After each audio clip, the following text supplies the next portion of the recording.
बियाह भेला के बाद की होय छै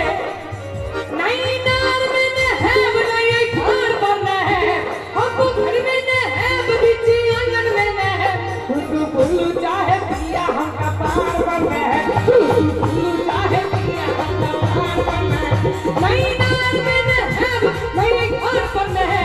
हमको घर में न है बगीचे आंगन में न है अकनी दोनों हाथ उठा देना सब आदमी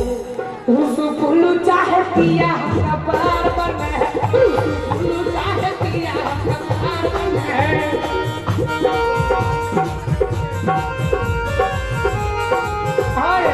राधे भाई से आगे जो मंच पर आवे राधे भाई ताली बजा के भैया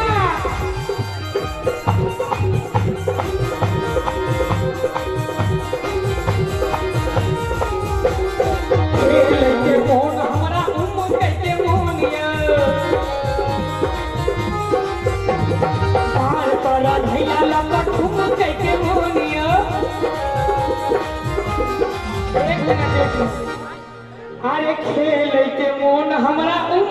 के मोनियो आ डार पर घैला लंबा ठुम के मोनियो देखिए देखो राजा भाई के लिए ताली बजाइए। अरे कितने छिया हाथ के समान बनना है फूलू चाहे पिया हमका पार बनना है फूलू चाहे पिया हमका पार बनना है फूलू चाहे पिया हमका पार बनना है